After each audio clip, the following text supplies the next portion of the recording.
Y para finalizar, miremos hacia afuera, una situación delicada que se está viviendo en Europa y que muy indiferente no nos resulta, ¿no? En Grecia, Euclides Tsakalotos fue designado ayer como nuevo ministro de Finanzas luego de que su antecesor, Yanis Varoufakis, dimitiera apenas horas después del referéndum del domingo, donde la población rechazó las medidas de austeridad que los acreedores pretenden imponerle al país. Tsakalotos, que desde abril se había convertido en el coordinador de las discusiones con los acreedores, será ahora quien lleve a la mesa de negociaciones las nuevas posturas del gobierno griego. Y hoy se está desarrollando una jornada crítica en ese sentido. Tiene lugar una cumbre extraordinaria de la Unión Europea con la participación de las autoridades griegas, en particular del el primer ministro griego, Alexis Tsipras.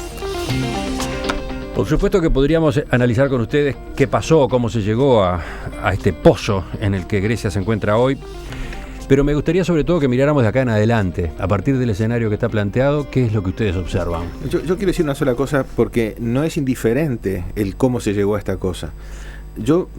Quizá mis colegas pueden ir más a la coyuntura. Yo quiero poner énfasis en otro tema, en el pecado original de la Unión Europea, que ahí está gran parte del problema.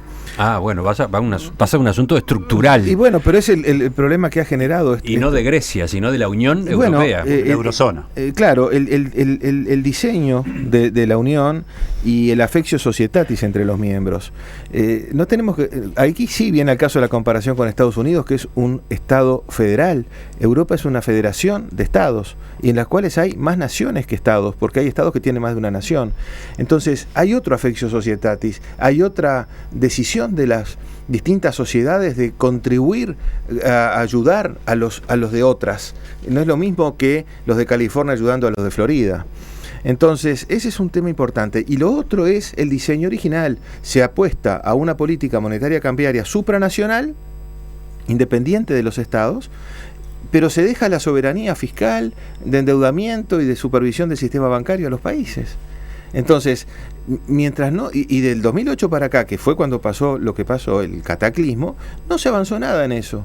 Entonces, prácticamente nada. Entonces, sigue sembrada la semilla de la destrucción, y a la larga, ¿qué termina esto? O bien se renuncia a la política monetaria supranacional por parte de algunos miembros, o bien se termina renunciando a la soberanía fiscal para acoplar a esa economía a la supranacionalidad monetaria y cambiaria.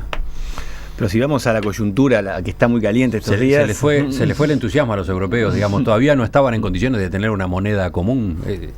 Pero no sin política fiscal común, en todo caso.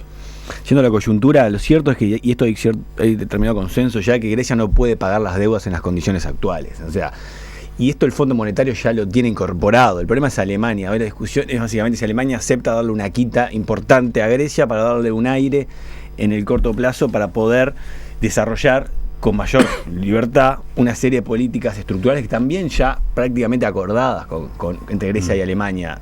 Acá el tema es que hay timings muy importantes. Grecia hoy está en mora con el Fondo Monetario. Todavía no entró en default, tiene un plazo, dejó de pagar. El 20 es una fecha crítica, el 20 de julio. De acá al 20 de julio se va a jugar mucho, porque el 20 de julio vencen bonos griegos en poder del Banco Central Europeo. Y aquí sí, un default de un miembro del Banco Central Europeo, por ley, que prácticamente lo deja fuera de la eurozona. Entonces en estos 15 días se va a jugar todo el paquete. Lo cierto es que Grecia quiere quedarse en el euro.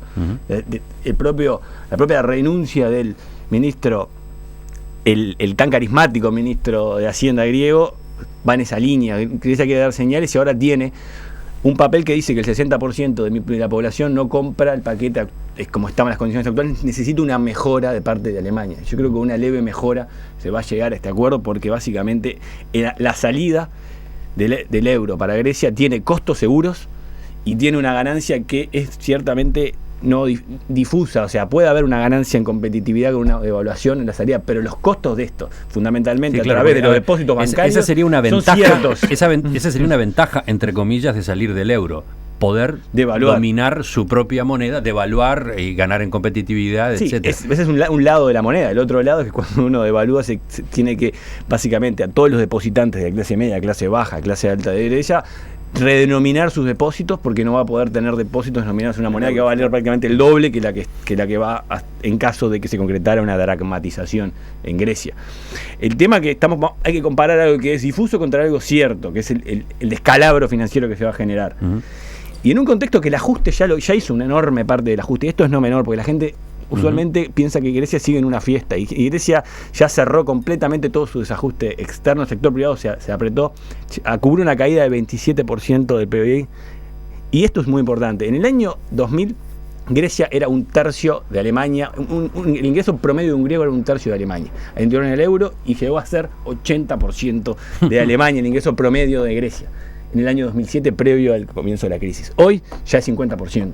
O sea, hoy ya los griegos bajaron sustancialmente el ingreso promedio. O sea, ya hay un ajuste. Entonces la pregunta es cómo se sigue a esto. Y ahí no es claro, no se puede tener y no se puede comparar, y eso también es muy importante, no se puede comparar con la experiencia ni de Argentina ni de Uruguay. Se está haciendo la comparación todo el tiempo, ¿no? La recuperación aquí se dio en un contexto extremadamente favorable de precios de commodities y de ingresos de capitales a las economías emergentes, algo que no pasa naturalmente en una Grecia que se va de la eurozona. De todos modos, hasta ahí Ignacio estuvo analizando las salidas, sobre todo desde el punto de vista de Grecia mismo, qué es lo que le conviene a Grecia, por qué sería más conveniente para Grecia quedarse en el euro, no romper.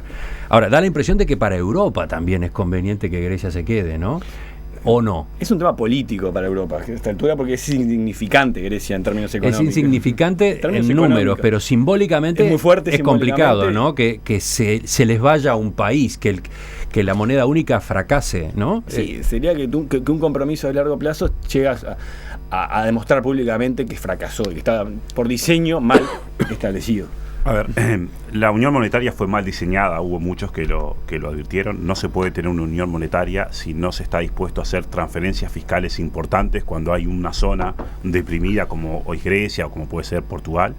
La existencia de transferencias fiscales es una de las cosas necesarias. También es necesario que un depósito bancario en una unión monetaria en un país cualquiera valga lo mismo que en otro lugar, y eso requiere que los depositantes tengan las mismas garantías depositando en Alemania, en Grecia, en Italia. Esas cosas no estaban en el diseño y no hay mucha voluntad política de ponerlas ahora, digamos, ¿no? Ahí creo que esa es una cosa importante a tener en cuenta. El otro telegrama es que esta no es una crisis fiscal, digamos. En realidad esta fue una crisis de expansión del crédito típica de las cosas que ocurren cuando hay este tipo de acuerdos monetarios, digamos. Obviamente que los problemas fiscales son importantes, en algunos aparecieron después de la crisis, en otros como en Grecia ya estaban subyacentes, porque la política fiscal griega era desastrosa. Grecia precisa sin duda una reducción enorme de su deuda porque no la puede pagar. No tiene sentido seguir aumentando el superávit primario antes de intereses en medio de esta recesión. Exigirle más ajustes fiscales de corto plazo conspira contra la viabilidad política de exigirle reformas que sin duda tienen que ocurrir. Nacho decía bien, hay un montón de ajustes que ya han ocurrido en Grecia, inclusive se ha modificado mucho su sistema de pensiones, quedan cosas por hacer, pero el sistema de pensiones no es tan generoso hoy como se suele decir. ¿Qué le conviene a Grecia y qué le conviene a Europa? A Grecia creo que la respuesta más honesta es no sé, no podemos saberlo desde acá. Está claro que Grecia necesita una reducción de la deuda muy fuerte, pero no está claro que solo con una reducción de la deuda y con apoyos al sistema bancario griego le alcance para salir de esta situación. A lo mejor termina necesitando una devaluación que a lo mejor es inevitable. El problema, como es cierto, decía Nacho, es que salirse del euro tiene algunos costos inmediatos y ciertos, y las ganancias son más inciertas y dependen también de muchas cosas más. Cuando Argentina se salió de su caja de convertibilidad, tuvo algunos aciertos. Un acierto clave fue mantener una buena posición fiscal en los primeros años del gobierno de Duhalde y de Kirchner, y tuvo un contexto internacional formidablemente favorable que hoy Grecia no lo va a tener. Por eso los resultados de salirse son bastante inciertos. ¿Qué le conviene a Europa? Yo creo que Europa jamás debería pensar que lo que le conviene es demostrar que el euro es reversible.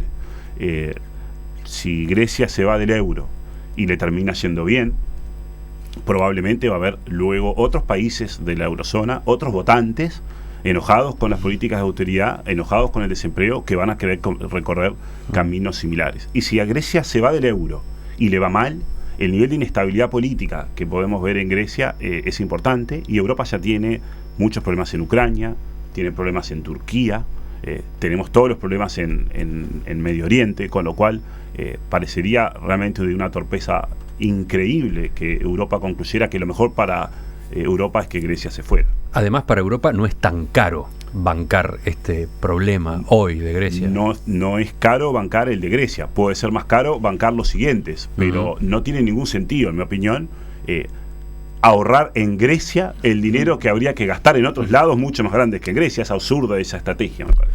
Yo creo que coincido, no se puede pagar la deuda tal como está planteada en Grecia, y ya sea dentro del euro con una quita o fuera del euro por un default, al final del día no van a pagar toda la deuda que tiene, pero no solo con eso se arreglan las cosas, porque la trayectoria de insostenibilidad de la deuda se mantiene.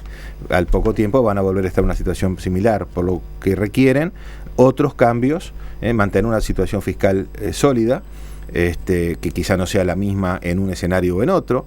Yo creo que no es imaginable sin una devaluación arreglar esto. Imaginemos el Uruguay del 2002, aunque ya sabemos que no es comparable, con el canje de deuda, pero sin tocar el tipo de cambio, o en Argentina o en Brasil en el 99.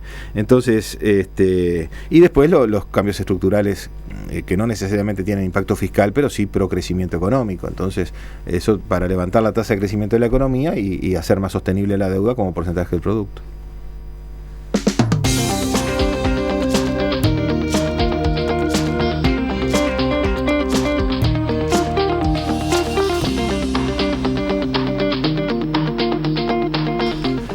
Ignacio Muncho, Javier de Aedo, Pablo Rosselli, ellos han sido los economistas que nos han acompañado hoy en esta mesa especial en Perspectiva. Les agradezco especialmente.